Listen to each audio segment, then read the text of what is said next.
Biz үзебезнең форумны ачып җибәрәбез. Быел инде менә Чаллы шәһәрен сайлап алдык һәм безнең иртә белән җитәкчеләребез килеп, КАМАЗны карадылар, Кипмастерны карадылар. Хактан да безнең 2нче елга менә шушы тирәләрдә була инде декабрьнең КАМАЗның яңа шәһәрне төзү башлаганына 50 еллык. Хөрмәтле җитәкчеләр, эшне башлыйбыз. Безнең бүген Россия күләмендә 51 төбәктән һәм 4 чит илдән килгән 267 эре бизнес вәкилләре катнаша. Беренче сүзне үзем бирәм Әстерхан төбәгеннән килгән Дуслык иҗтимагый оешмасының Татар милли мәдәни җәмгыяте әгъзасы шәхси эшмәкәр Ринат Зайнулла улы Аюповка. Добрый день, дорогие друзья. Меня зовут Ринат Аюпов, я с Астрахани, являюсь генеральным директором группы компаний ВТС. Это транспортно-логистическая компания. Кроме этого, также являюсь депутатом Думы Астраханской области, заместителем председателя Комитета по бюджетной политике и финансам Астраханской области. Хотел немножко о своей компании рассказать. Моя компания была создана в 1997 году и начиналась как компания, оказывающая услуги по экспедированию грузов, проходящих по транспортным коридорам Каспийского бассейна. В 2000 году нами был приобретен судостроительный завод, на базе которого возник порт. И в 2002 году была организована судоходная компания. В 2004 году автотранспортная группа и команда логистов. А также в 2007 году был приобретен железнодорожный терминал. На данный момент у нас выстроена полная логистическая цепь, при которой клиент, отгружаясь на сухогрузы нашей компании в любой точке Каспийского бассейна, получает груз в любой точке России. На сегодняшний день достаточно большое количество подразделений входит в группу компаний. Это и таможенные брокеры, и автотранспортники, и сухогруз. Но основное центральное предприятие группы – это, конечно же, порт. Это самый молодой порт Астрахани и достаточно мощное современное предприятие. Грузовой терминал с мощностью 500 тысяч тонн генеральных грузов в год. Первое место мы заняли в 2017 году по приему импортных грузов и четвертое место по генеральным экспортным грузам среди астраханских портов. Также ВТС Порт – это единственное предприятие в городе, которое получило лицензию Министерства транспорта Российской Федерации на осуществление погрузно-разгрузочных деятельностей применительно к опасным грузам в морских портах. И также наш порт имеет статус морского порта с круглогодичной обработкой судов, на котором расположен досмотровый пост, таможенный пост Астраханский и пограничный пункт пропуска Астрахань речной порт. Помимо этого, я занимаю значительное внимание, уделяю благотворительности, общественной деятельности, реализации проектов по сохранению, изучению и развитию культуры языка, традиций татарского народа, направленных на укрепление и популяризацию татарской идентичности среди молодежи города Астрахани и Астраханской области. Не случайно нашим осознанным решением вызвать интерес к изучению языка, истории и культуры татарского народа за пределами Астрахани, Татарстана и даже России стало переименование приобретенных компанией в 2016 году сухогрузов именами великих татарских поэтов Габудулу Тукая и Муса Джалиля. Закономерным этапом развития сотрудничества стало налаживание торговых отношений, с которыми формируют стратегические партнерства между Татарстаном и странами Прикаспийского региона.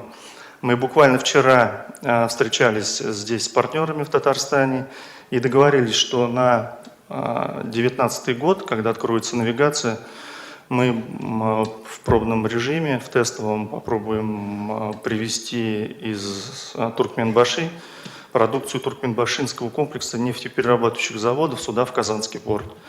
А также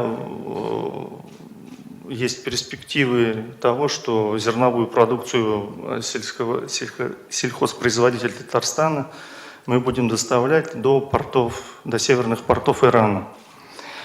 Также мы надеемся на долгосрочное сотрудничество с Республикой Татарстан и готовы развивать данное направление, и также открыты к новым идеям. Спасибо вам большое за внимание, спасибо за приглашение, Рустам Нургалиевич. Спасибо большое. Менә безнең чыгыш ясаучылар, безнең эшмәкәрләр шундый күп, ләкин бу эшмәкәрләр үзләренең бер эшләгән эшләреннән соң бер өлешен татарларны алга алып бару буенча аларның иҗтимагый эшләре, шуңа күрә алар эконом яктан бик ярдәм итәләр, шуңа күрә без алар өчен бик зур рәхмәтле. Һәм үзебезнең яктан, әгәр инде Татарстанда буламы, бүтән өлкәләрдә буламы, менә шулай бергә эшләп, бер-беребез белән теге татарлык белән беренче горурланук, икенчедән эш буенча бер-беребезгә файдалы булабыз икән, менә бу форум үзенең миссиясен үтәгән була инде. Һәм мин хәзер сүзне бирер идем Тимур Сөлейман гайнанып, бу безнең Кыргызстаннан килгән Акбарыс төркеме җаваплылыгы чикләнгән җәмгыять генераль директоры. Менин исем Тимур, Кыргызстандан килдем. Сезгә Кыргызстанда яшәүче татарлардан күп сәлам.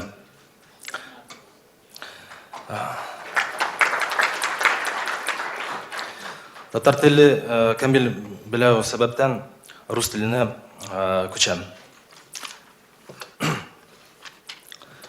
В первую очередь хотел выразить признательность господину президенту Минниханову Рустаму Нургалиевичу за поддержку соотечественников за рубежом и также стремления и действия, направленные на развитие татарского народа. С огромным воодушевлением мы восприняли новость о разработке стратегии развития татарского народа, о необходимости которой вы объявили в послании Государственному Совету 24 сентября этого года.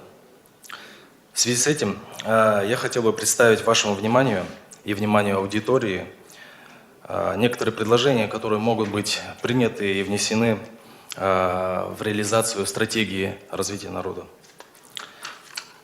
В настоящее время современный статус татарина, особенно за рубежом, не дает преимуществ в социально-экономическом положении. Напротив же другие народы, другие этносы пользуются положением титульной нации. Вследствие чего за рубежом появляются предпосылки для размывания генофонда татарского народа и тем более не имеет потенциала вбирать в себя представителей других этносов. И это не самым лучшим образом сказывается на количественном и качественном составе татарского народа. В связи с этим я считаю, что необходимо сформировать и дать социальные и экономические преимущества татарам. Тогда будет престижным и выгодным быть татарином, и это послужит толчком к укреплению нашего народа. В связи с этим я предлагаю при Всемирном конгрессе татар создать венчурный инвестфонд, фонд развития татарского предпринимательства для привлечения длинных и дешевых финансовых средств как внутри страны, так и из-за рубежа в целях финансирования проектов, предложенных татарами и предпринимателями. И также для предоставления финансовых инструментов, например, обеспечения гарантий в случае получения средств татарами и бизнесменами из других финансовых источников. Это даст экономические преимущества татарам-бизнесменам для ведения дел. Хотел бы сказать, почему инвестфонд, а не банк или фонд. Именно потому что с тем, чтобы была возможность без предоставления залога получать финансовые кредиты. Также предлагаю в каждой стране провести анализ торговых отношений, после чего изучить вопрос возможности переориентирования контрактов на продажу товаров из Татарстана татарам-предпринимателей, готовым перечислять определенную часть прибыли на нужды развития местной татарской общины.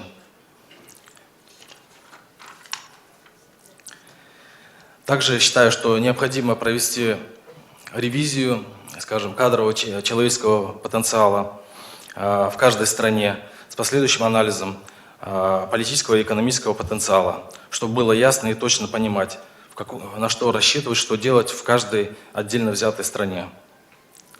Считаю, что эту работу может выполнить Ассоциация содействия татарским предпринимателям при поддержке Всемирного конгресса татар и местных организаций.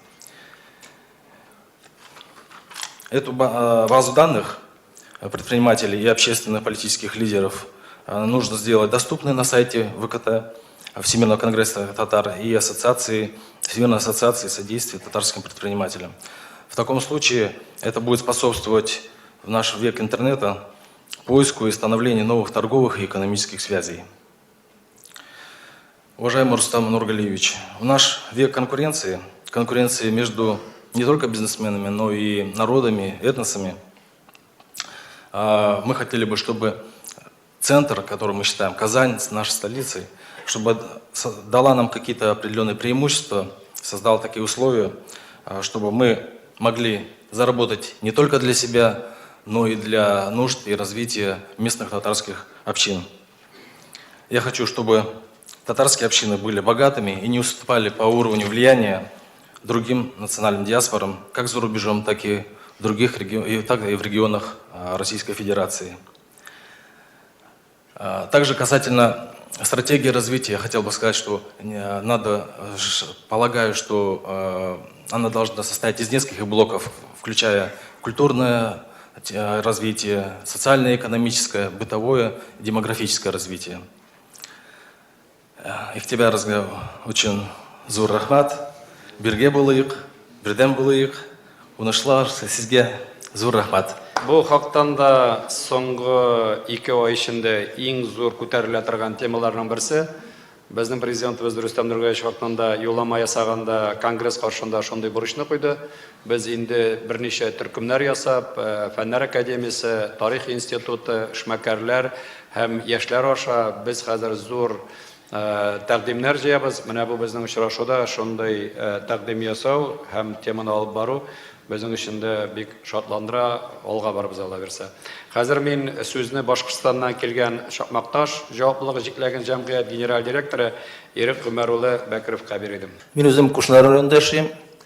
Шул вакытта урындагы Татар конгрессының җитәкчесе булып торам. Шуңа минем менә бүгенге сөйләүсе чакына аерып торачак инде. Икътисад мәсьәләсе түгел, минем бирәктә тел мәсьәләсе. Хөрмәтле президент, хөрмәтле президиум, мөхтәрәм милләттәшләр. Бу очрашуда, бу чарада барыбыз өчен дә файдалы да, уңышлы да булсын. Милләтебезне берләштерүгә, бай һәм уңышлы итүгә юнәлтелгән Казан форумларын санап китсәң, кулдагы бармаклар җитми. Милләтебезнең язмышы, киләчәге дә һәм дә бердәмлеге өчен дә гаять мөһим проект бу. Дөньяның бар төбәкләренә җыелган милләттәшләр башкалыбыз Казанга килеп, күп нәрсәләрне өйрәнеп, көндәлек эшләрдә уңышлы файдаланырга яңалыклар утып кайталар. Бу проект тәҗрибә урнаштыру өчен дә бик отышлы. Шуңа күрә дә мондый чаралар киләчәктә дә уздырылыр дигән өметтә калабыз. Татарстан Республикасы Россия Федерациясында уңышлы һәм әйдәп баручы субъектларның берсе. Казанда уңышлы узган универсиадада, дөнья беренчелеге өчен узгарылган спорт уеннары да Казанның Татарстанның дәрәҗәсен бермә-бер күтәрде. Милләтебез өчен дә плюслары күп. Рухи үзәкләрне торгызуда бик зур әһмияткә ия. Күрелешчә, борынгы дәүләтебезнең Болгар һәм Биләр шәһәрләрендәге төзелеш һәм реконструкция эшләре бик уңышлы алып барылды. Гасырлар буена басылып, тапталып, сыкрап яткан рух үзәкләрне торгызуда Кол Шәриф мәчетеннән башланып киткәндер мөгаен. Рухи байлыкларны халык тудыра. Шушы рухи байлыкларны үстерүдә безнең Башкортстан татарларының да индергән өлеше гаять зур. Күпме язучылар, шагыйрьләр, артистлар, җырчылар билде безнең Башкортстан төбәге. Татарстаннан кала милләтебезнең иң күп өлеше күмәкләшеп, оешып яшәп аткан төбәк ул. Шуңа күрә дә безнең төбәк Рустам Нургалиевич, сезнең яктан җиттерәк тә игътибарыгызга лайыктыр дип саныйбыз. Башкортстан белән Татарстан мөнәсәбәт җитәкчеләре мөнәсәбәте кискенләшкән саен тукмакның авыр башы безнең татарлар башына төшә. Астатмадык без аны. Халыкларыбызның гади кешеләр арасында гасырлар буена кыз биреп, кыз алып, туганлашып яшәү нормага кергән. Безнең башкорт туганнары белән телебездә, динебездә, җырларыбыз да уртак. Алдыбызда торган сынаулары да бер төрле. Бүлешсез нәрсә дә юк кебек. Менә шушы соңгы ширек эчендә безнең республикада 3нче җитәкче Рустам Нургалиевич, сезнең Рәсәй күләмендә авторитеты бик зур. Şuna göre de Başkırstan ilbaşı bilen yaxşı işlikli münasebet uğraştır avlığızga zor ümitler bağlıyız. Min köp balalı atası. İki kızım köyde, 3 onugum Tatar ailesinde ise, 4 oğlum koşunar ekeni birinci sanlı mektebinde bilim alalar. İgizak oğullarım 9. Şıngız oğlum 6. Tüpşük oğlum Emirhan 1. sınıfta okuylar. Mine mında en ağırı mine köngülüm için şuşu balalarımның tuğan tilde okusunlar için barıp gariza yazıp yürüyüm. Mine bu benim için nık ağır nerse indi. Tuğan tilini öğrenu, şit tilini öğrenu külemde hazır. Odnaga 2-3 ders. Kim etmişli kişi tavuklar gariza yazıp da işe yürüyürler. Köp seyasmenler totalitar deyip atagan SSSR ilinde bizning bugun 9 sınıfga kadar Rus tilinden başka tillerini sof tatar tilinde okudu. Rus tili milli mekteplerde kıskartılgan külemde okutildi. Çünkü bu tuğan tilini de öğrenir için yeterli külemde vakit gerek. Buna şunu anlaganlardır. Hazır demokratikta, federatifta deyilgen ilimizde benim ullarım mümkün mümkünlükten mehrumlar. Bizden Bekir nesili Resey ilin yoklap, bar soğuşta da katnaşkan. Asıl Hoca Bakirov 1812 yılga soğuş giroyu. Birinci, ikinci bütün dünya soğuşunda da, Afgan hem Şişne soğuşunda da yuvaltılarga duşar bulgan bizim nesil. Buna nesil biz tarihin ballarga irettiyiz. Şunu bilgen, şunu bilen kurulagan ullarıma mine, şuşu soğungu yıllarda bulgan bu hücumlu Tatar tiline, birinci de anlatalmayayım. Bilim alır, ine bilen kuyu kazı diyen halkımız. Oyun oynauda kompüter altında oturda tügül ol. Azur tüzimlik, tırışlık talep etken iş ol. Şuna göre de, tuğan tilini okudu ol, mecburi bulurga tiyiş. Avullardan yaşlar şehirlerge ağıla. Çünkü avullarda mektepler yapıla, felsefe punkutları da yeterli tügül. Ballar bakşası da Sovetlerinin uzak avullarındağına. Tilini sakla mesele hazır avuldan şehirge küçe deysek de dürüst. Hazır indi şu avuldan gitken yaşlarını yoğaltmasak idi.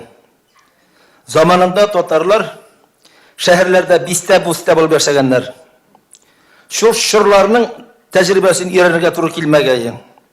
Buna köpler biledir, Kıtaylar şitilde birisini yoğaltmak için biste bulup yaşarlar. Ol indi bizning Tatarlarda tanıyan narsa var. Amerikada alsak da, başka Avrupa illerinde alsak da uyuşturga tırışalar. Mine bizge şu tuğan ilimizde de şulay uyuşturlar izlerge kerektir demin. Mine şu Kazanda bulgan bisteler bulmasa, bizim birinci Tatar tiyatrlarda bulması. Birinci artistlarında bilmesiydik. Kişe Şollu'da buldum. Şollu'da tramvaydan oturup avtovokzalga baran bitinde. Tığnayım. Köbesi balalar Tatarça söyleşken işitmeyim. Kasirden sorayım, bizim zamanda demin olalarga orun takdim ettilerek diyeyim. Ansı da yok iken. Mine bizim bu kakbı yuvaltmasak idi balalar deyip. Mine şuşu kilgende ulturda da söyleşsek idi. Şulturda tecrübe ortaklaşsak idi. Mine bit Şollu şehri 90 yıllar azağında ol bit Tatar'nın nık ruhu yangırap durgan şehir idi. Yarı indi to'xtalishlarını softa tilinde deydiler. Şuna da ko'tarilib gitti. Bu hal indi hatta avullarga da kelar. Zo'r bo'lmagan o'rtada balalar o'sha сөйләшергә тырышар. Игътибарыгыз өчен рәхмәт. Төмән шәһәре баш табибы, профессор, медицина фәннәре докторы Сеченов исемдәге 1-нче Мәскәү дәүләт медицина университетының нейрохирургия кафедрасы мөдире Суфьянов Альберт Акрам улына бирәбез. Рәхмәт итегез. Добрый день. Позвольте поблагодарить вас. Это большая честь находиться здесь. Позвольте поблагодарить организаторов этого большого форума, лично президента Татарстана Рустама Нургалиевича и нашу региональную организацию «Татар» за то, что дали мне возможность здесь побывать. На самом деле я впервые здесь, и я вот только сейчас понял, насколько это мощная сила у вас, насколько это мощная идея организовать татар всего мира вот, в едином таком стремлении развития. Это очень важно. Я понимаю, что я представляю татар Тюменской области, и я являюсь директором Федерального центра нейрохирургии. Несколько слов о нашем центре. Президент Российской Федерации в свое время дал такое решение организовать сеть, улучшить нашу высокотехнологичную медицинскую помощь. И был такой разработан нацпроект здоровья, в рамках которого было создано 14 таких центров, включая кардиохирургические центры, в основном травматологические центры. И вот было создано 2 нейрохирургических центра. Так вот, именно первый центр по нейрохирургии, который был создан в рамках этого проекта, был запланирован и создан в городе Тюмени. И вот в 2009 году я был приглашен из Иркутска для того, чтобы реализовать этот проект. Вы представляете, в каких условиях это создавалось? Это было чистое поле, это был Тюменский район. И вот в кратчайшие сроки с чистого листа пришлось создать центр, который не уступает сейчас мировым зарубежным аналогам. В принципе, очень амбициозная задача, но она была решена очень успешно. Теперь мы имеем Федеральный центр нейрохирургии, который выполняет более 4000 операций в год. Ну, для сравнения, скажем так, центров в мире, которые делают даже больше 2000 операций, больше 3000 операций, очень мало. Это в основном Индия, один центр в Пекине, скажем, наш Бурденко делает.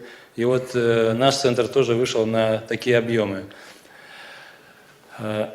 Поэтому я представляю здесь именно вот наш центр, и, конечно, мы тоже бы хотели интегрироваться в ваше сообщество, приносить пользу и татарам, ну и всему человечеству. Я понимаю, здесь форум будет иметь большой успех, потому что это та площадка, где будут именно развиваться контакты по развитию, и мы тоже надеемся, что мы тоже найдем свое место. Большое спасибо, вам успеха в работе. Сүзне Нижневартовскдан келген шәһәр мирас татар җирле милли мәдәни автономия рәисе Рафаэль Рафхатулы Мөхәммәтҗановка бирәм. Хайырлы көн, президент Республики Татарстан Рустам Нургалиевич, хайырлы көн, председатель Национального совета Василий Гаязович, хайырлы көн, все участники делового форума. Моя тема, она затрагивает всех нас о том, что миссия татар в России, в мировом пространстве является это сплочение и единение татарского народа, сохранение развития языка и укрепление истинной мусульманской веры. Вот с этого я начну. Нашей автономии 20 лет. Где бы мы ни работали, кем бы мы ни работали в Нижневартовске, мы в 1998 году зарегистрировали в рамках федерального закона 74-96 года автономию татар-мирас, города Нижневартовска. Что способствовало, что толкнуло нас консолидировать татарские силы в нашем регионе? Первое – это уникальный проект, это Всемирный конгресс татар. В 1997 году мы были участниками этого второго съезда, где мы увидели воочию, что мы не одни в этом мире, нас много, 10 миллионов, как Василий Гаязович говорит, и более. Вот. И нас это подтолкнуло, и мы создались и начали двигаться. Но у нас не было законодательной базы между субъектами Российской Федерации. И вот я вспоминаю 2002 год, будучи премьер-министром, Рустам Нургалиевич вместе с делегацией, возглавив ее, прилетел в город Ханты-Мансийск, и были подписаны договоры сотрудничества между субъектами Федерации. Это в области культуры, строительства, экономики. И это нам открыло возможности сотрудничать с Республикой Татарстан, приглашать на культурные мероприятия от Министерства культуры на наши праздники, учиться. Вот. И считаем, что мы сегодня выполнили большую задачу, огромную, в том, что наш МИРАС знает не только в городе, не только в округе, и на межрегиональном уровне. Я самое главное хочу сказать, что дорога и труд наш общественный, он только тогда имеет конечный хороший результат, когда дорога, говорит, осилит идущий вперед. Что мы сделали за 20 лет? За 20 лет нашей общественной деятельности мы консолидировали все наши силы, руководителей. Мы начали контактировать и очень сегодня дружно контактируем с властью. И всегда я говорю, когда власть и общественность рядом, всегда будет успех. у нас действительно успех во многих наших общественных делах. Если раньше Сабантуй как-то нас не признавался, а сегодня он стал бриллиантом в рамках Самоторских ночей города Нижневартовска, и не только города Нижневартовска, Югры. Это подтверждение тому, что в том году впервые губернатор Югры посетила Комарова Наталья Владимировна, наш Сабантуй. Она поняла, что им, когда мы ей задали вопрос, говорим, вот первый губернатор, это Филипенко, как раз был на открытии нашего монумента, который мы тоже сами, нижневартовские татары, проявили инициативу, собрали деньги. 3 года проходили общественные слушания, представляете? И на 3-й год нам разрешили, дали место, мы его выбрали и построили уникальный в 2007 году архитектурный ансамбль. Мы обратились к первому президенту, тогда Шаймиеву, он направил нам делегацию, целый самолет. Представляете, прилетел общественных деятелей Татарстана, мы их встречали, мы так были рады, мы настолько были воодушевлены еще больше. Вот. И хочу сказать, вот эта дружба народов, мы его проводим постоянно. Вот это на Сабантуй мы встречаем делегат Рима Атласовна Ратникова, прилетела к нам на Сабантуй. И много больших дел, и прекрасные дела мы делаем в городе, создали.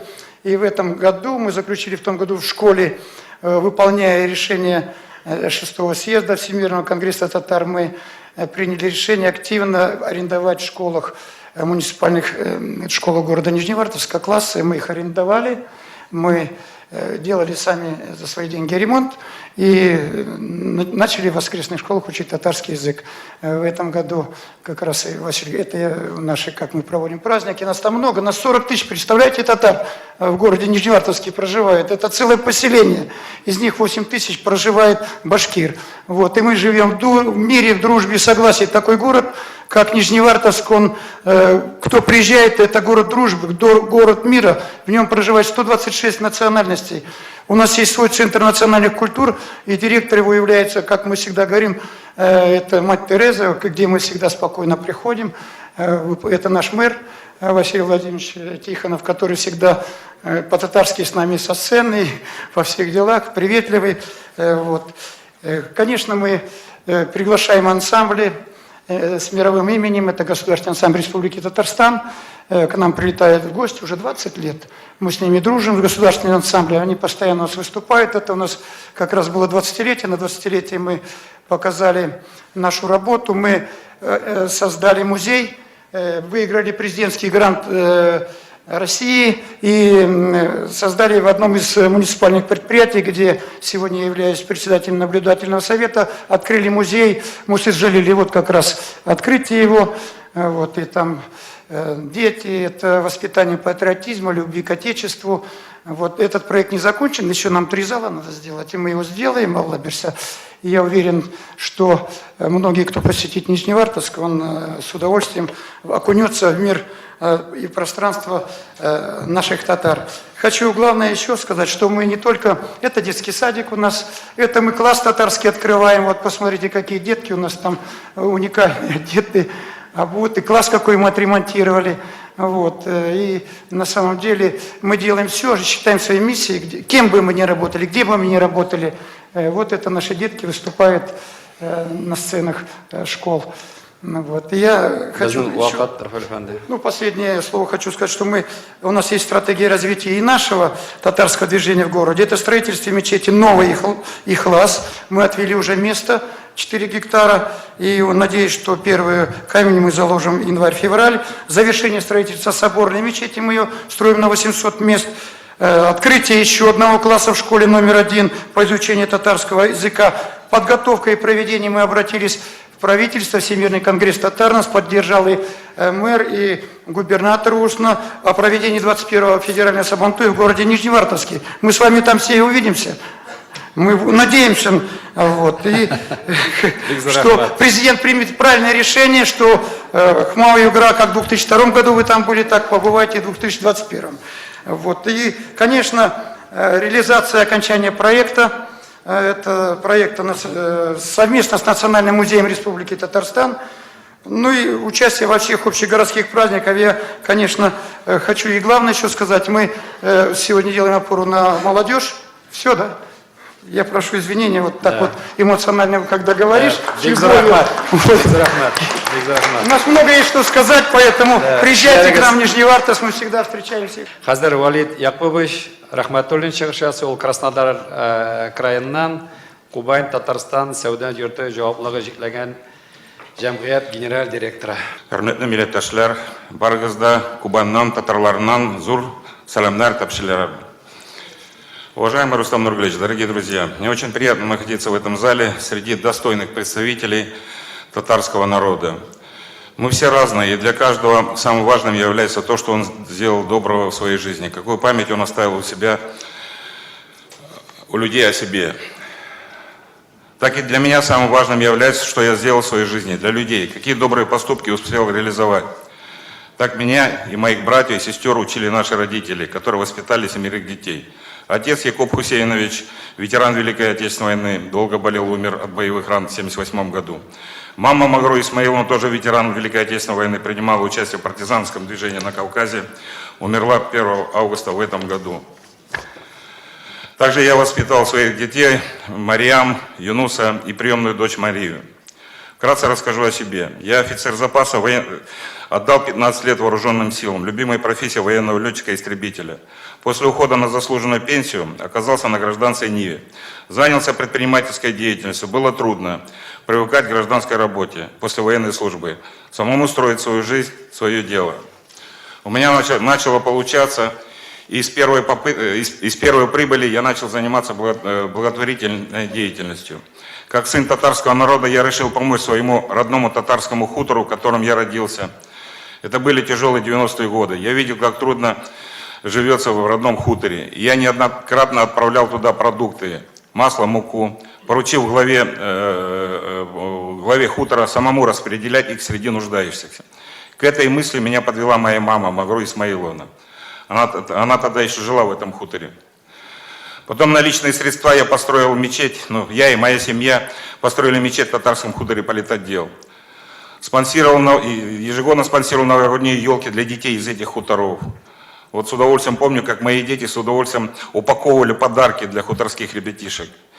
В 2002 году, когда на юге произошло крупное наводнение и пострадало много населенных пунктов, в том числе и татарский хутор Киров, я обратился за поддержкой к правительству Республики Татарстан и лично к Рустаму Нургалевичу Минниханову.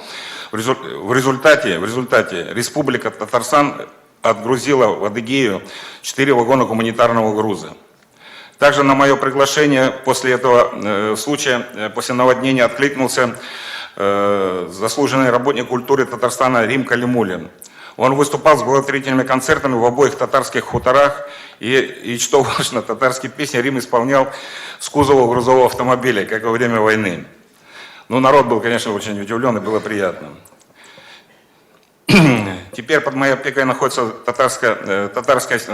татарская семья Сланко. Это выходцы из Альметьевска, у которых было 5 приемных детей. На сегодняшний день другая семья под моей опекой Музиповых, у которых 7 своих собственных детей. Глава семьи, ветеран войны в Афганистане, инвалид 2 группы. Живут бедно, бывал не один раз у них, но дети ухоженные, в доме чистота и порядок. Семья проживает в Краснодарском крае, в городе Курганинске. Они обращались в администрацию Краснодарского края с просьбой помочь их семье, выделить им микроавтобус, но помощь так и не получили. Уважаемый Рустам Нургалевич, я обращаюсь к вам, есть ли возможность помочь этой семье, правительству Республики Татарстан? Я сам в 2014 году, когда начался конфликт на Украине, взял в семью приемную девочку. Я не прекращал заниматься благотворительностью. Хоть и скажу, что бывают и проблемы финансовые. В последнее время, после знакомства с Михаилом Сердюковым, который занимается патриотической деятельностью, я решил присоединиться к нему и заняться увековечением памяти великих людей. В 2016 году мы солидарно с ним подарили городу Казани памятник Рихарда Зорге. В 2017 году я принял финансовое участие в установке памятника Хабибуллину Рафагат Махмудовичу в городе Кореновске под Краснодаром, который погиб в Сирии, герой России. В 2017 году по просьбе и при финансовом участии моего сына Юнуса я подарил летному полку памятник Суворова. Также в 2017 году по инициативе моего сына Юнуса установил бюст Магубе Сыртлановой на Аллее Славы в Краснодарском летном училище. Это первый бюст, который находится за пределами Татарстана, и на территории летного училища солидная уже аллея людей, прославленных, ну, связанных именно с авиацией, и прославивших не только авиацию, но и генералы, герои Советского Союза и России. Сейчас на сегодняшний день в плане подарок городу Казани уроженке Татарстана, герой Советского Союза Магубе Сыртлановой, это уже городу Казани. И герою России Хабибуллину Арафагату. Надеюсь, что благодаря Аллаху я в 2019 году реализую свои обещания и пожелания. Во всех моих начинаниях, и я советовался с мамой, со своей семьей, и всегда получал и одобрение, и поддержку.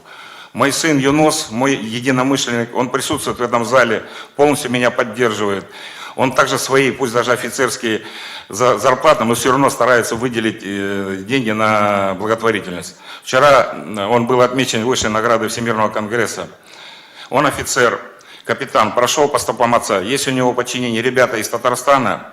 И он мне как-то говорит, Атим говорит, я с татар требую больше, чтобы они были лучшими, говорит, в моем коллективе. И так она и есть. Но он никому не дает их в обиду. Бигзур Ахмад, Вахат Яма, Бетрабес. Я не остаюсь в стороне и оказываю всяческую поддержку татарским общественным организациям Краснодара, Сочи, Ростова, Армавира. При проявлении сабантуй я не желал о своих пожертвованиях и рад, что есть такая возможность. Рад, что меня таких воспитали родители, мои братья и сестры. В своей жизни я много прошел, что в армии, что на гражданке. Сохранять свое татарское имя в наше время нелегко, особенно в армии. Но я всегда гордился тем, что я сын татарского народа. Хочу отметить, что в нашем южном регионе проживает много достойных сынов татарского народа. В Краснодаре Коняев Адель, Давлетшин Владимир, в Ростове Хазиуллин Ильдар, Баддудинов Марсель, в Сочи Ильясов Валид Махмудович. Дорогие друзья, коллеги, здесь в зале присутствуют достойные сыны татарского народа, люди известные и состоятельные. Я обращаюсь к вам, к залу, с призывом присоединиться к моему почину, выделять деньги на благотворительность, указано, что не просите у Татарстана помощи, а давайте мы свою оставим для нашей исторической родины. Сделаем подарки в виде памятников, в виде бюстов. Именно людей, которые прославили татарский народ, нашу республику Татарстан. Сөзні мен қазір Санкт-Петербург шәһәренә килгән Z-Telecom жауаплылыгы шикләнгән җәмгыяте гамәлгә куючы Хайруллин Камил Агзан улына бирәм. Рәхмәт итегез. Хөрмәтле президентыбыз Рустам Нургалиевич, хөрмәтле президиум, хөрмәтле форум кунаклары. Я люблю и уважаю татарский язык, но так как я не знаю литературного языка, возможно, не смогу донести все свои мысли, и поэтому буду выступать на русском языке. Я активный участник татарского движения Санкт-Петербурга с начала 90-х годов. Многие начинания, включая создание татарской национальной культурной автономии, были сделаны с моим участием и при моей финансовой поддержке. И как активист я благодарю руководство Республики Татарстан за то, что сохранили представительство республики в нашем городе, в отличие от Республики Башкортостан. И руководит на этом месте достойный человек Валиуллин Ринат Накифович. Хоть я и приехал к вам из Санкт-Петербурга, но родился и вырос в Челябинской области, деревне Султаново, про которой я и хочу сегодня рассказать. Может быть, этот рассказ найдет отклик и в ваших сердцах. За свои деньги я возрождаю жизнь в моей родной деревне Султаново, вкладывая туда миллионы рублей и свою душу. Но цель моего выступления не в том, чтобы к своей персоне привлечь внимание, а в том, чтобы найти среди вас и ваших знакомых тех, кто захочет переехать жить и работать в эту деревню. Работу по возрождению деревни я начал в апреле 2018 года. Пройденный за эти 7 месяцев путь дал мне уверенность в правильности принятого решения и перспективности дальнего социального проекта. Я убежден, что в деревнях хранится наше историческое и национальное наследие.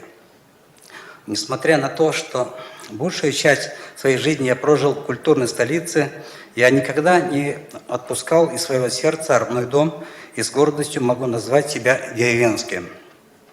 Все вы знаете, насколько нашей стране сейчас нужно развитое сельское хозяйство. Я не вижу будущего в этом секторе без достойной жизни в деревнях. И, конечно, мое намерение гораздо шире, чем просто облагородить Султаново. Надеюсь, что моя родная деревня – это только отправная точка и пример успешного восстановления сотен и тысяч деревень по всей России.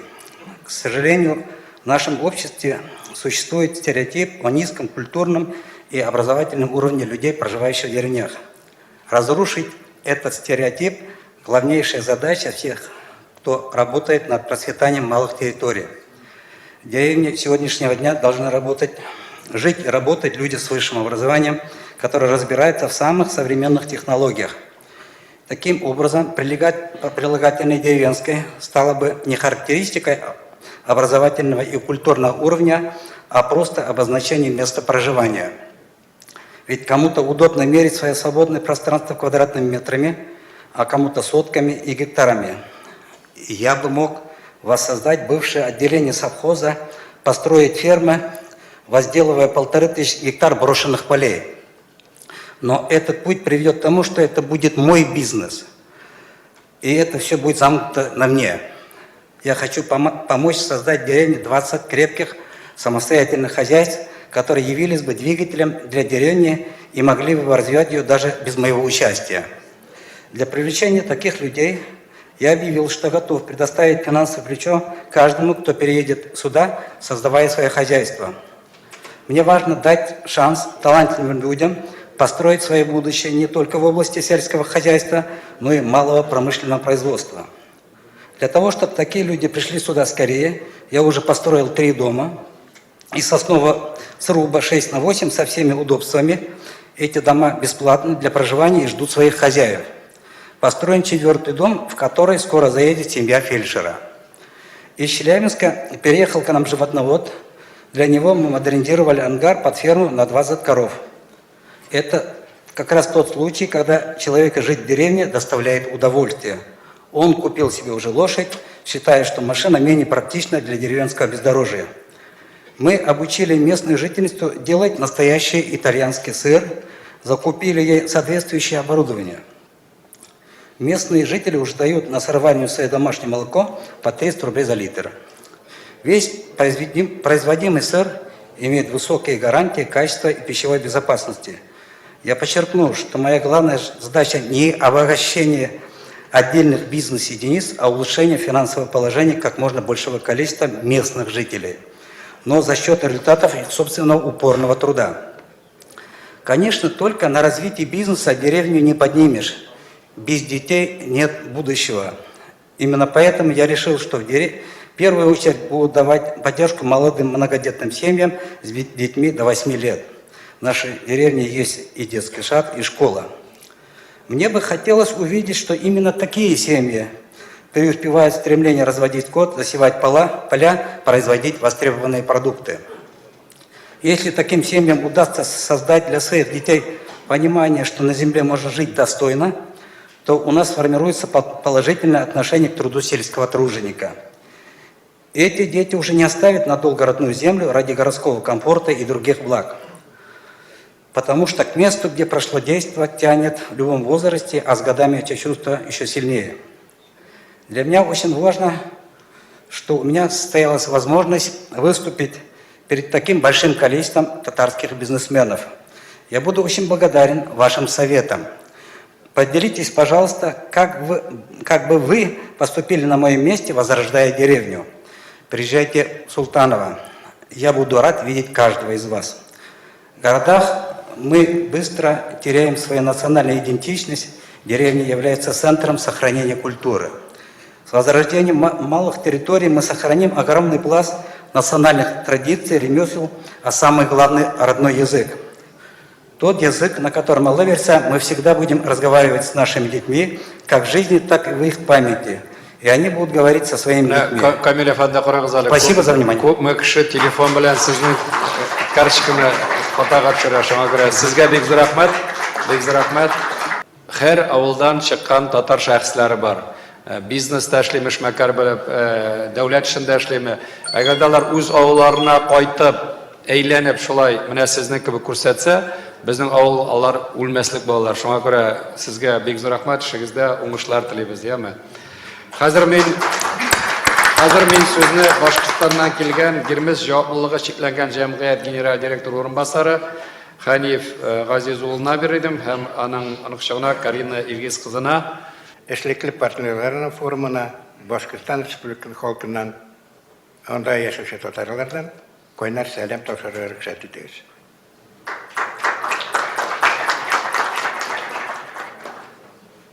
Башкортстанда эшлим дигән кешегә юллар ачылып тора, и анда бик крепкий татар җәмгыяте.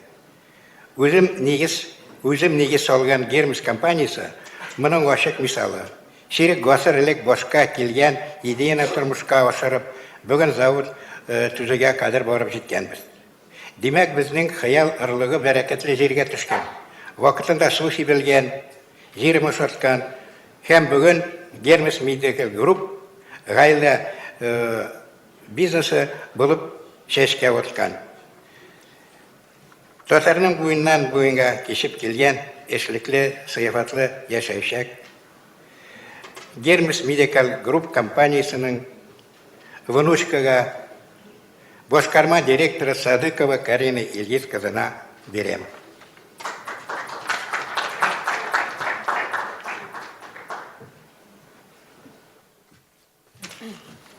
Здравствуйте. Хочу сказать спасибо основателю нашей компании Кудусову Ханифу Газизовичу за приветственное слово и продолжить доклад на русском языке. Приветствую гостей и организаторов 13-го форума «Деловые партнеры Татарстана». И отдельное спасибо хочу сказать президенту Республики Татарстан, господину Рустаму Нургалиевичу Миниханову за консолидацию и координацию татар со всех регионов Российской Федерации и стран ближнего и дальнего зарубежья. Хочу сказать, что мы впервые благодаря региональному башкирскому отделению принимаем участие в мероприятии Всемирного конгресса татар. И это действительно, вторя словам Альберта Акрамовича, очень мощное мероприятие. И мы, возвращаясь домой, будем с гордостью, вдохновлением и сильными эмоциями вспоминать об этом дне. Если честно, я немного волнуюсь выступать после таких сильных докладчиков с нашей скромной историей развития семейного бизнеса, но отступать мне уже некуда. Поэтому моя мама и генеральный директор компании Hermes Medical Group рассказывает о начале бизнеса так. В 1993 году был взят кредит по 250% годовых, и тогда лишь небольшая часть, 15% от этой суммы была вложена в медицинские препараты. И именно эта небольшая часть позволила в дальнейшем закрыть этот кредит, выплатить драконовские проценты банку и продолжить бизнес.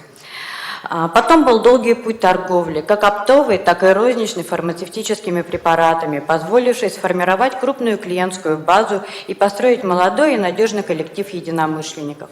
В 1999 году ассортимент продукции значительно расширился, и компания стала предлагать поставкам как фармацевтические препараты, так и медицинские изделия. В 2004 году мы уже начали заниматься поставками медицинского оборудования. Наша компания являлась одним из ведущих предприятий в регионе в этой области. Мы представляли на федеральном уровне крупных международных производителей. С развитием компании начались поиски новой области для расширения бизнеса. И в 2010 году впервые попробовали свои силы в смежной для клинической медицины сфере – это медицинское образование. В настоящее время компания Hermes Medical Group входит в топ-5 крупнейших предприятий России в области оснащения медицинских образовательных учреждений учебными продуктами от муляжей до высокотехнологичных роботов-симуляторов и цифровых экспериментальных лабораторий. За спиной опыт оснащения ни одного симуляционного центра для отработки практических навыков медицинских работников под ключ. Исторически сложилось, что сферой нашего интереса стала отрасль лучевой диагностики, как крайне важная и необходимая часть любого диагностического процесса. Сегодня лучевая диагностика набирает обороты. В больницах появилось подходящее оборудование, услуга томографических обследований стала более доступной. Мы уверены, что лучевая диагностика является базовой нормой первичного обследования при любых медицинских вмешательствах и имеет огромный потенциал роста. В компании Hermes Medical Group разрабатываются стартапы для каждого этапа процедуры диагностической визуализации с применением компьютерных и магнитно-резонансных томографов. В образовательном процессе будущих рентгенологов нами разработан модуль «Цифровой кабинет рентгенолога» с применением обучающих, безопасных для студента аппаратов тренажеров рентгена, компьютерной и магнитно-резонансной томографии. Описаны методики внедрения этого модуля в существующий образовательный процесс по специальности радиология. Для оценки знаний и навыков специалистов разрабатывается виртуальный симулятор для аккредитации рентгенологов, которая будет обязательной для всех медицинских вузов и специалистов с 2020 года. В вопросе уменьшения лучевой нагрузки и сохранения полученных изображений в цифровом варианте, доступности специалистами имеющихся у пациентов результатов исследований, мы совместно с ведущими клиниками Республики Башкортостан реализуем в регионе проект по модернизации оборудования для оцифровки аналоговых изображений, сохранения и передачи цифровых изображений, а также для размещения цифровых изображений в электронной карточке пациента в медицинской информационной системе в рамках дорожной карты Министерства здравоохранения Российской Федерации. Проект реализуется на основе механизмов государственно-частного партнерства. В вопросе доступности для рентгенологов необходимого расходного материала для проведения томографического обследования в соответствии с существующими международными протоколами компания реализует проект по производству импортозамещающих медицинских одноразовых изделий, не имеющих отечественных аналогов. В настоящее время проект по производству медицинских изделий для лучевой диагностики находится в стадии оформления документальных разрешений. И мы ищем механизмы поддержки отечественных производителей для локализации и развертывания производственного процесса.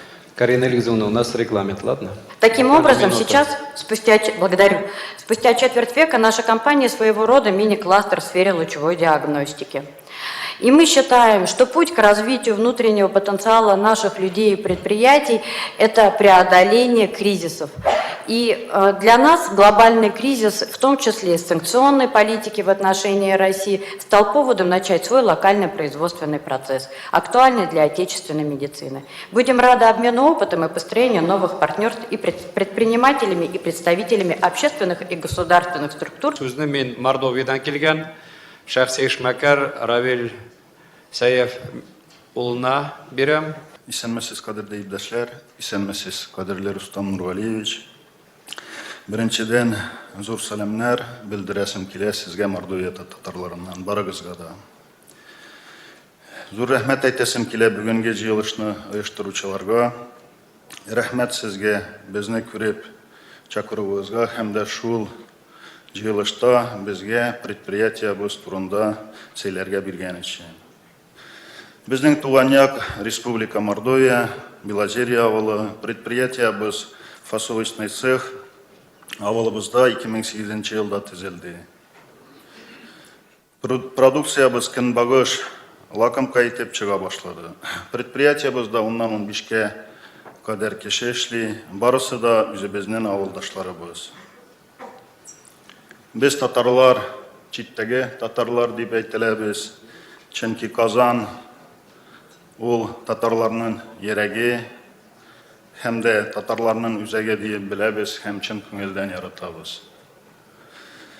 Без Казанга балаларыбызны экскурсияга китерәбез, биредә татар музейлары, татар театрлары, зур мәчетләр, чын әдәби татар телен ишетер өчен, татар культурасын күрер өчен без Казанга күп карыйбыз һәм өмет итәбез.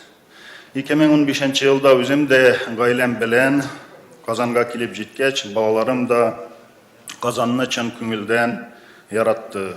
Алар шатланып, әти биреде татар телендә автобусларда объявлениялар бирелә икән, магазин кибет итеп язылган, аптека дарухана итеп язылган.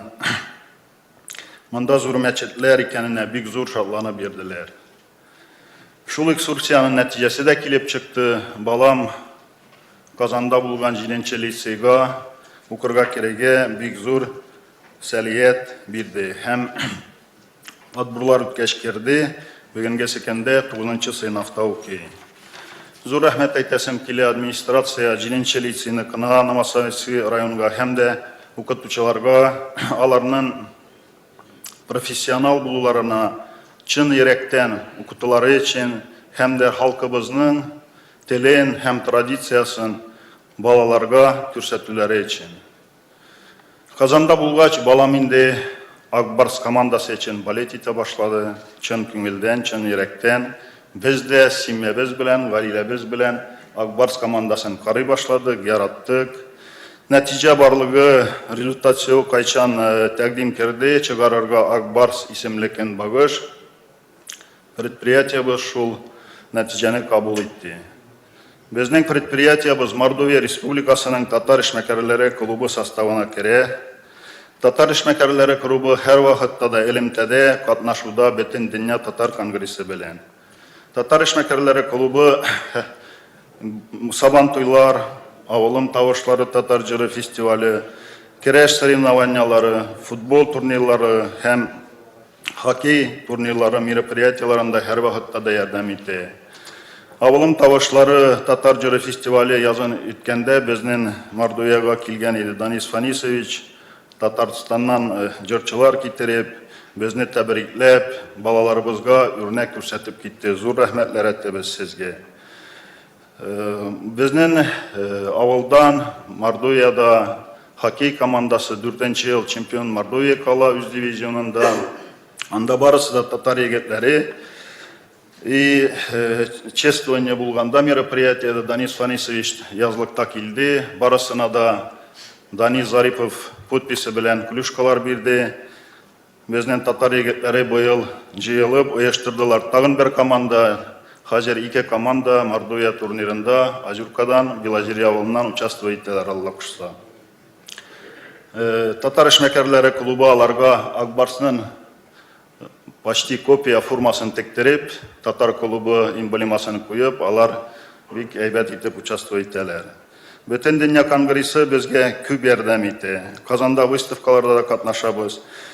2018 елда язын шул выставкаларның берсендә Рустам Нургалиевич, сез дә күрдегез безнең Акбарс көнбагышыбызны. Зур рәхмәт сезгә, Рустам Нургалиевич, сез күрдегез выставкада Акбарсны һәм бирдегез безгә эстәмә стимул эшебезгә.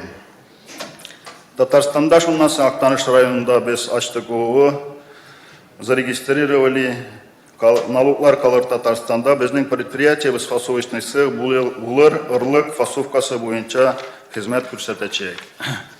Кыскача гына Акбарс көнбагышы турында ул булыр, Алла кушса, экологик чистый продукт, без консервантов и усилителей вкуса. Җирдә үскән көнбагышны алып, лабораториялардан уздырып, тикшереп, кислотностьтан авыр металларга һәм башкаларга шунда ук тәмен тикшергәч, производствога җибәреп, продукт югары сортлы диеп булып, Алла кушса, сатыла башлар.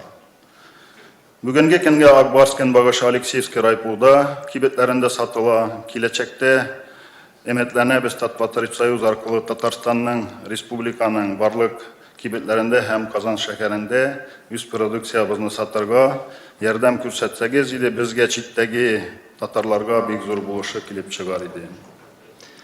Без татарлар үз илебезнең һәм татар милләтебезнең алга баруын телибез, гөрләп чачагатуын телибез. Без үз эшмәкәрләребез һәм эшчәнкәшләребез белән горурланабыз. Татар халкының гореф-гадәтләрен, мәдәниятен сакларга тырышабыз. Рәхмәт сезгә игътибар белән тыңлаган өчен. Барчагызга да телибез саулык, сәламәтлек, бәрәкәт гаиләләрегезгә. Лилия Иршатовна, ул безнең Казахстаннан республикасыннан килгән милләттәшебез, шуңа күрә аның зур проекты бар. Шуңа күрә сезгә сүз бирәбез. Исәмесез. Минем исемем Лилия Заитова. Мин Jobs Education компаниясының һәм аның генераль директоры. Татарстан Республикасына Шушы форумга шақырулары очень өлі рахметімді жеткерем. Для меня честь выступать сегодня здесь перед вами. И видя, как развивается моя историческая родина, мне тоже хотелось бы внести вклад в развитие татарского народа. Но сегодня, к сожалению, у меня для вас плохие новости. 47% работ в ближайшее время будут автоматизированы.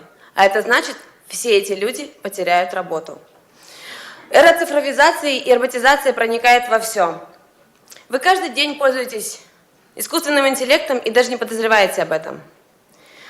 Книги, магазины, оплата услуг – все переходит в интернет. Самый крупный магазин – Amazon – не имеет ритейл-точек. Самый крупный в мире таксопарк – Uber – ни одной машины. Самый большой в мире справочник – ни одного издания, но их эффективность в разы эффективнее любого другого. И каждый год количество информации удваивается. А это значит, то, что вы узнали в университете, к его окончанию уже не так актуально. Уровень безработицы и специалистов, которые не работают по своему профилю, растет с каждым годом. И будущее офисных сотрудников скоро станет без офиса. Лишится четкой географической привязки. В Америке доля фриланс-сотрудников уже сейчас составляет 30%. Через 10 лет, по исследованиям McKinsey Global Institute, фрилансеры составят 50% сотрудников компаний в мире. Мы можем пытаться бороться и противостоять этому, а можем, используя эту технологию, решить те проблемы, которые на сегодня мешают нашей стране людям жить лучше. В регионах статистически зарплата в 2 раза ниже, чем в городах-миллионниках или в столицах. И поэтому многие не могут позволить себе не то что желаемый уровень жизни, не говоря уже о путешествиях, саморазвитии и предметах роскоши. Юные мамочки или те, кому приходится приглядывать дома за старшим поколением, не имеют возможности на хорошо оплачиваемую работу, потому что не могут работать с 9 до 6. Люди с ограниченными возможностями не могут жить полноценной жизнью, так как самореализоваться с помощью трудоустройства и равнозначного восприятия в коллективе для них не представляется возможным. Я часто задавала себе вопрос, можно ли им помочь, и если да, то как? Им нужно стать теми востребованными специалистами, которых сейчас на рынке дефицит, и получить возможность зарабатывать на уровне городов-миллионников, чтобы жить лучше. Но как это сделать, если нет возможности переезда, если ты находишься в маленьком городе? Я сама с маленького города, и мои одноклассники по сей день трудятся, зарабатывая около $200 в месяц. Все это очень грустно. Но что вы ответите, если я скажу, что есть все-таки решение, которое даст возможность иметь достойный заработок на уровне мегаполиса без переезда? Ведь мы все одинаковые, люди с маленьких городов, юные многодетные мамы, люди с ограниченными возможностями, мы все имеем право жить лучше. Поэтому мы создали платформу, на которой люди могут обучиться, пройти стажировку и трудоустроиться. Самым актуальным для рынка труда профессиям, только практическим навыкам за очень короткий срок. Ну что такое 4 месяца по сравнению с 4 годами, которые мы тратим в университете? При этом человек начинает зарабатывать уже со 2-го месяца, по окончанию 2-го месяца, находясь на стажировке и оттачивая полученные знания на производстве. При этом, если ему нужно, он всегда может посоветоваться с ведущими специалистами сферы, которые имеют более чем 10-летний опыт работы. Звучит неплохо, правда? Изначально мы ставили целью создать платформу, чтобы люди могли обучиться и работать с любой точки планеты, и имея с собой только ноутбук и интернет. Наши первые выпускники именно так сейчас и поступают. Платформа не только делает жизнь людей лучше, которые хотят работать в найме, но и существенно улучшает жизнь предпринимателей, заказчиков. Рынок на сегодня имеет ряд проблем в сфере удаленной работы. Одними из главных среди них отсутствие гарантии оплаты и качественного выполнения работы. На слайдах вы, наверное, видели, какие основные проблемы. Чтобы сэкономить время, мы пропустим. Таким образом, мы решаем проблему с безработицей, неквалифицированными специалистами и недобросовестными заказчиками. И люди, несмотря на свое местоположение, социальный статус или возраст, могут обучиться актуальным профессиям и, главное, иметь заслуживающий заработок. Это все равно, что дать второе дыхание. И теперь, имея онлайн-образование с последующим трудоустройством, возможности появляются безграничными. Сидя в любой точке планеты, тебе не стоит беспокоиться о заработке или повышении квалификации. На платформе ты всегда можешь найти нужную для тебя специальность, и тебя трудоустроят по новому направлению. Каждый человек, которому не хочется или не нравится работать на кого-то, сможет работать на себя и жить в свое удовольствие. Будет огромный выбор профессий, актуальных на сегодня, и каждый, абсолютно каждый, сможет сам выбрать, на кого учиться и попробовать себя в новом амплуа. Для предприятий это дает другие преимущества. Например, не стоит больше искать специалистов. На платформе есть все данные о специалистах, их резюме, их портфолио. Всегда можно найти нового специалиста, не тратя на это много времени и денег. И получать можно сверхприбыль, держать часть сотрудников на аутсорсе. Онлайн-обучение, онлайн-работа с наступлением эры цифровизации с каждым годом растет. И эта отметка в СНГ достигнет 50%. То есть 50% специалистов будут удаленными, и им больше не потребуется офис. Ильшат, надо ключевое слово сказать, завершить рекламу. Угу. Все, хорошо. Но на этом мы не останавливаемся. Мы строим нашу платформу на основе запросов от предпринимателей, и читая их анкеты, мы поняли, что проблема отсутствия квалифицированных кадров стоит только не только на рынке диджитал-специалистов, но и в офлайн-сфере, в профессиях. Так же, как и мировой чемпионат по профессиональному мастерству WorldSkills, который пройдет в Казани в этом году, благодаря которому обменяются специалисты более чем 70 стран опытом, наш проект также помогает обмениваться опытом, повышая популярность и устанавливая новые, более высокие профессиональные стандарты. Наш проект поможет специалистам маленьких городов работать лучше, без отрыва от производства. 2019 год объявлен в Казани годом рабочих профессий. И в августе, одновременно с проведением чемпионата мира, мы планируем запустить первые офлайн профессии с обучением выдающихся специалистов разных сфер.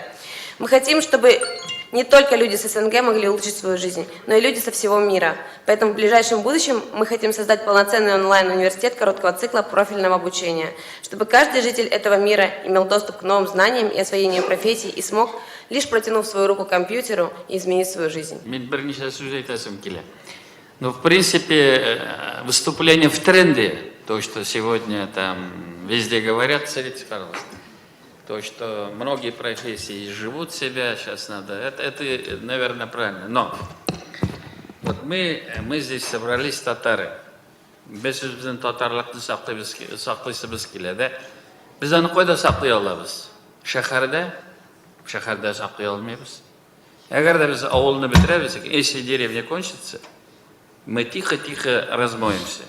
Нам любой ценой надо сохранить нашу деревню, как вот выступал наш коллега.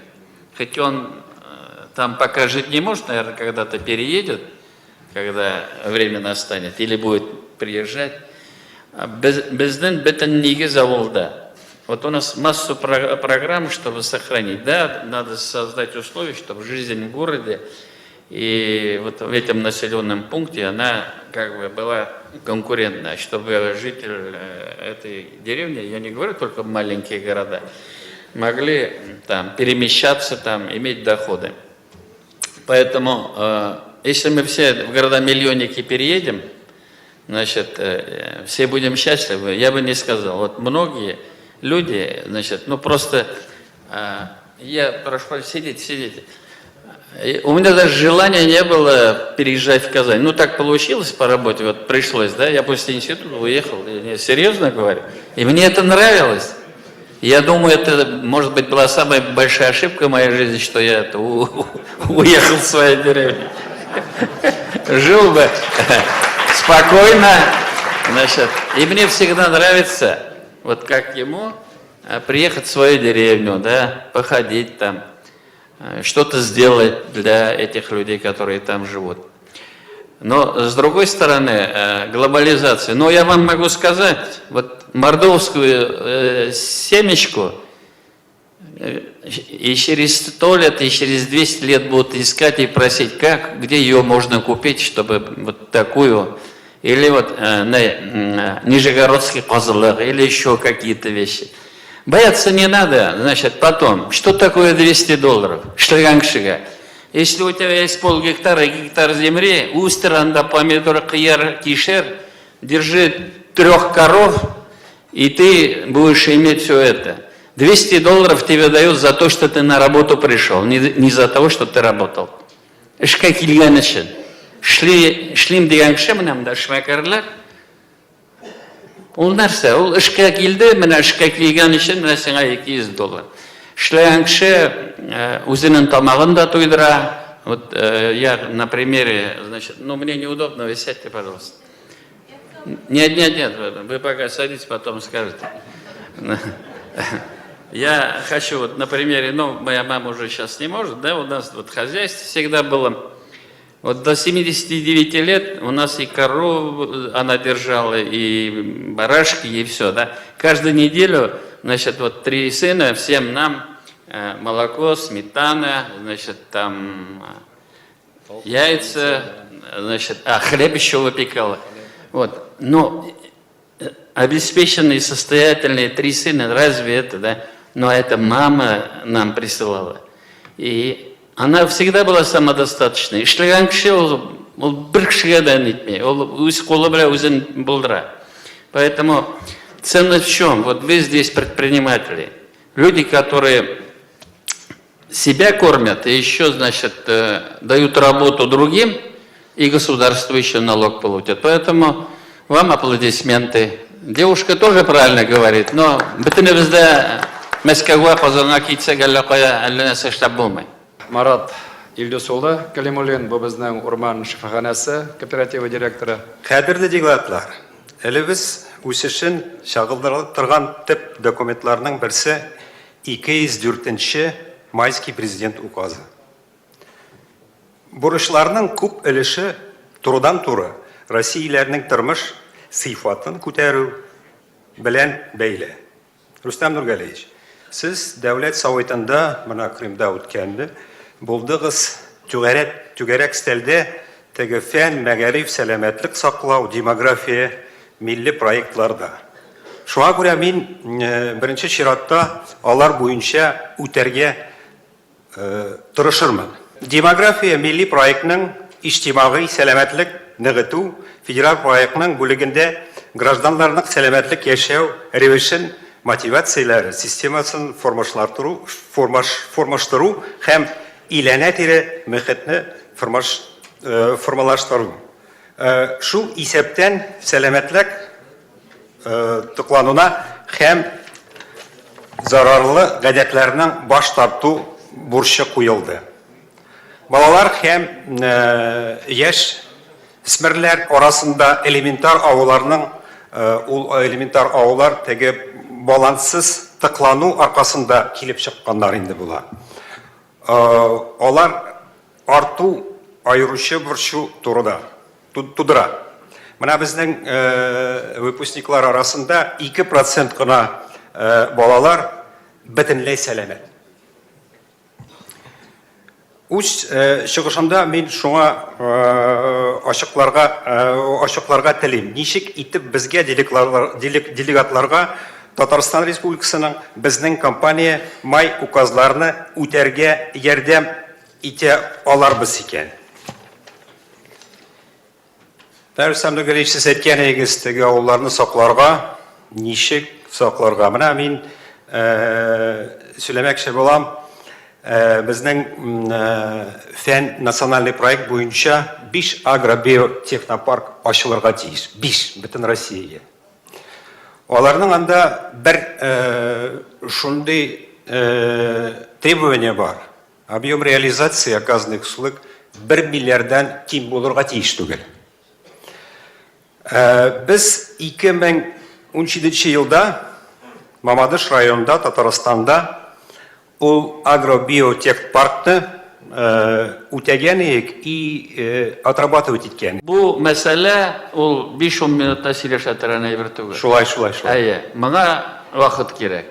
Әгәр дә сез бит КФУда эшләйсез.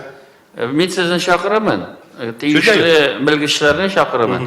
Әгәр дә сез менә безнең иптәшләр аңласын өчен нәрсә бер ши сүзне әйтсәгез, бу мәсьәләләрне без аерым сөйләшсәк, без вакытны файдалырак кулланырбыз.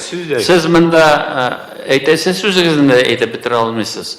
Монда иптәшләрнең дә әле әйтәсе фикерләре бар. Шуңа күрә бер-беребезне дөрес аңлый торган булырга кирәк. Мөсәгъдә итегез. Әгәр дә каршы булмасагыз, Yok, bir 10 minut Evet. tapsanız, min sizge tege tamam. fen, Мен сез менә milli ышандырам, proyekt. менә Васил Гаязович, минем вәкил сезнең белән минем арада юлны табу буенча. Сездә. Декабрь аенда булмаса да, январь аенда ышандырам, күрешеп сөйләшәбез. Amin, amin. Ярыймы? Şuay olsun. Aha. Хәзер без сүзне Казахстан килгән кунагыбыз эшмәкәргә Әхсән Әсхат улына бирер идек.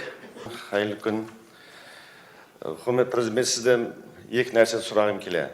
Benim babayım, o'zi Tataristan'da қазір Xitoyda vafot bo'lgan Murat Efendi 40 yıl Mekke'de imam bo'lib ishlagan.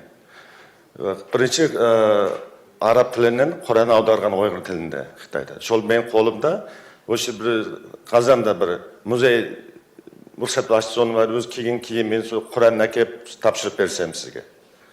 Shol boshqa hozir o'zim kichkina qozog'cha so'ylab ketaman, g'aflat etasiz. O'zim hozir Xitoy bilan bunday gaz, bunday neft kompaniyada ishlayman. Qozog'iston hozir o'z Shakanskiy bilan ruxsat bo'lsa tark ishlayman degan maqsadim. Rahmat sizga. Bir очрашуыбыз bir гомер, шуңа күрә вакыт табып сез монда килдегез, безнең белән аралашасыз, үзегезне борчыган мәсьәләләрне безне алда куясыз. Әлбәттә, булар барсы да барыбызны да борчый торган мәсьәлә. Әгәр дә безне һәммәбезне безнең нигез, безнең татарлыгыбыз, безнең телебез, безнең гырыф-гадәтләребез, динебез, менә ул мәсьәлә нәрсә генә эшләсәк тә, менә без үзебезнең шул милләтебезгә нигезләнәбез. Шуңа күрә сез инде теге эшсез йөри торган кешеләр түгел, һәммәгезнең ниндидер бизнесы бар, нәрсәдер эшлисез, шөгыльләнәсез, акча эшлисез. Шул ук вакытта менә җаныгыз, күңелегез милләткә, гырыф-гадәтләребезне сакларга, киләчәктә дә киләчәк буыннар шушы без алып барган эшне киләчәктә барлар дип ышанып, шулай бергә эшлибез. Әлбәттә, безнең конгрессның роле бик зур. Менә Закиров та, Шахразиев та актив рәвештә коллегалар да, кая гына барсак та, безнең Россия өлкәләреме, чит илдәме без ниндидер җай табып, үзебезнең милләттәшләребез белән очрашып, сөйләшәбез, җайларын табабыз, аралашабыз. Менә көчтән килгәнчә ниндидер урыннарда булган мәсьәләләрне хәл итәргә тырышабыз. Барбер без килгәндә караш бераз икенчерәк, зур абзыйлар даган сезнең оешмаларга икенче төрле карый башлауларыннан соң Шахразиев инде ул хөкүмәтнең әгъзасы, кая барса да аның белән очрашырга кирәк. Татарстаннан килгән хөкүмәт кешесе очрашмыйча булмый. Шуңа күрә ниндидер эшне алып барабыз. Безнең фикеребез, уебыз, менә сез дә, без дә бер төрле уйлыйбыз, бергә эшлибез. Әлбәттә, һәммәгез төрлечә күрә, ничек бу эшкә файдалы булырга. Шуңа күрә мин бәхәсләшмим. Менә әйткәнчә, безнең иптәшебез фонд эшлик дигән кредитлар бирик. Ул әйбәт фикер.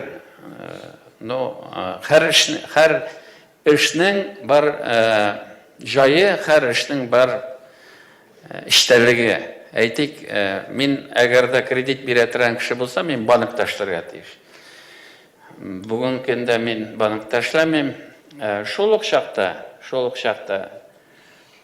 ничектер элемтәләрне, бүгенге көндә бит продукция җитештерү генә түгел, әле продукцияны каядыр чыгарга кирәк, сатырга кирәк. Бүтән ниндидер инновационный ниләрне, проектларны каядыр хәл итү. Монда күрешкәндә, сөйләшкәндә ничектер җайларын табырга була. Шуңа күрә минем нәрсә әйтәсем килә.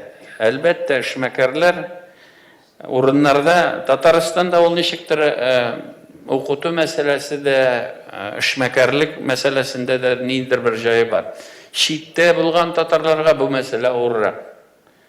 Әлбәттә, сез ничектер үзегезнең җаегызны андагы урындагы хуҗалар белән мөнәсәбәтләрне төзә белергә кирәк. Аңа карамастан, менә кая барсам да, ниндидер губернатор мәниме татар халкыннан зарланганы юк. Аллага шөкер, кайда татар кешесе булса да, бары җаен таба, кешесен таба, эшен таба, матур итеп эшлисез. Без бит барыбыз да татар халкына бер горурлык. Менә без бүген Төмәннән килгән абзый белән очраштык, сөйләштек. Ул дөнья күләмендә күренекле доктор. Менә шундый кешеләр безнең бик күп татарлар арасында. Без алар белән горурланырга тиеш, без аларны күрсәтергә тиеш, безнең алар белән мөнәсәбәтебез булырга тиеш. Әлбәттә, мин Татарстан президенты буларак, Аллаһ Тәгалә түгел, сезнең кебек кеше. Ниндидер нәрсәдер эшлим, нәрсәдер эшләп бетерә алмыйм, нәрсәдер күрәм, нәрсәдер белеп бетерә алмыйм. Шуңа күрә һәммәбездә кеше, һәммәбезнең ниндидер көчле яклары бар, җитешмәгән яклары бар. Шуңа карамастан барбер эшләгәндә ниндидер бер үзебезнең изебезне калдырасыбыз килә. Менә мин уйлыйм, менә шулай итеп эшләгән вакытта татар халкы бит ул татар Россия күләмендә икенче, руслардан соң күләм буенча без икенче халык. Менә хәзер перепись булачак. Бу мәсьәләдә дә без бергә булырга тиеш. Без бит икенче булып каласыбыз киләдер, барбы? Беренче инде ул беренче. Беренче турында сөйләшә, икенче булырга кирәк. Шуңа күрә бу мәсьәләдә дә сезгә без карыйбыз, сезгә таянабыз, сезнең белән бергә эшлибез. Ул һәммәбез өчен дә кирәк. Ул Минихановка түгел. Мин бүген президент, иртәгә бүтән эштә. Ул безнең татар халкына, ул барыбызга да кирәк. Киләчәк буыннар өчен кирәк. Икенчесе менә әлбәттә глобализация тел мәсьәләсе. Тел мәсьәләсе бик җиңел мәсьәлә түгел. Бу мәсьәләне төрле кеше төрлечә аңлый. Әгәр дә үзеңнең башыңа бу тел бәләсе килеп төшмәсә, син аны аңламыйсың. Читтә караган кеше улан нәрсәгә булар бәхәсләшә микән? Ни нәрсә җитми инде буларга? Ул аңламый. Моның өчен менә үзең шушы кеше урында булырга кирәк, шуны тыйырга кирәк. Менә ул кешеләр алай була алмый шул. Алар уйлый, менә барсы да бүтән төрле. Ничек булса да бу мәсьәләдә ниндидер менә җае табылды. Ул мәсьәләдә менә бар безгә анда урыннар табып, мәчеттәме, ниндидер мәктәпләрдә урын табыпмы, бу мәсьәләне барырга кирәк. Иң көчлесе тел мәсьәләсендә гәрәфәттә менә үзебездә йортта балалар белән аралашу. Менә барыбызда тиз генә, кадерле дуслар, шат сезне күрергә. Аннан соң иптәшләр барысы да урысча, татарча гына мин сезгә урысча сөйләйм. Ул татарча сөйли алмыйбыз. Ул бик тә сөйләр. Менә ялт итеп чыгып, мотор итеп, менә монда татарча чыгыш ясый алмый. Менә ике җөмләне өйрәнә дә чыга да, аннан соң инде не пишек. Барыбер аның юк икән, ул бар татар кешесе. Без әгәр татарча сөйләшә алмый, ул татар түгел дисәк, дөрес булмый. Ул татар, аның җаны татар булырга тиеш. Но татар җаны булса, ул ничектер тырышырга тиеш, вата сука булса да татарча сөйләргә, өйрәнергә, йортта балалар белән, балаларны татарча өйрәтергә кирәк. Әгәр дә үзеңдә юк икән, киләчәктә менә безнең буындан соң бу бит бөтенләй бетергә мөмкин. Әгәр дә менә укыту системасында бу әйбер юк, хәзер яшьләргә бу әйберне аңлатырга кирәк. Ул әйтә, нишлим мин татар теле белән? Миңа английский кирәк, миңа французский, китайский кирәк. Нәрсә миңа кирәк? Ул бит уйламый. Менә картайыр безнең кебек бер вакыт яше булгач, нәрсә мин эшләдем? Мин нинди милләт кешесе? Мин нәрсә үзем кем? Ул чакта соң була инде. Менә шуңа күрә шундый хәлгә калмасын өчен без өзебезнең үрнәктә бу эшне алып барырга тиеш. Һәммә нәрсә эшләсәң дә барыбер акчага килеп терәлә, шуңа күрә сезгә мөрәҗәгать итәләр, бәлки кайбер чакта аптыратып, безне дә аптыраталар инде, бездә дә җитә. Ну, Татарстаннан гына бу мәсьәләне хәл итеп булмый. Бу мәсьәлә акча мәсьәләсе, бизнес мәсьәләсе, һәр кеше үз урында табарга тиеш үзенең җаен, үзенең ниен. Әгәр дә мин теге бер корпорация итеп бөтен нине конгресс аша сезнең белән эш мәкәрлекне алып бара алсам, мин бик булган кеше булырмын. Мин аны булдыра алмыйм. Мин аны алдан ук әйттем. Мин сезнең белән бергә барырга риза. Мин инде фикер бирергә риза. Әгәр дә мин чыгып сезгә әйтсәм, җегетләр, менә әйтегез нәрсә кирәк, шуны барсындан әйтәбез, ул дөрес булмый. Аңа карамастан, менә әгәр дә мин кемнедер, кем беләдер таныштырдым, кемгәдер ниндер киңәш бирдем, андый фикерләр, или минме, минем коллегаларыма, бит бүгенге көндә күп әйберләргә өйрәнергә кирәк. Тәҗрибә, бәлки безгә ниндер семинарлар, ниндидер теге информационный перечень, обмена информацией. Ул әйберләрне без эшли алабыз. Шуңа күрә мин барысын да язып алдым. Һәммәгезнең чыгышында ниндер теге фикерне ризамы мин аның белән, юкмы, мин язып алдым. Һәммәбез төрлечә уйлый. Ул әйбәттә без шулай уйлавыбыз. Барыбер нәрсә ничек кемдер нитсә дә, менә сезнең монда килүегез, ул инде без бергә, без көчле дигән сүз. Шуңа күрә сезгә һәммәгезгә дә уңышлар, тынычлык, исәнлек, кабат безгә күп мәртәбә шулай күрешергә насип булсын. Уңышлар сезгә, рәхмәт.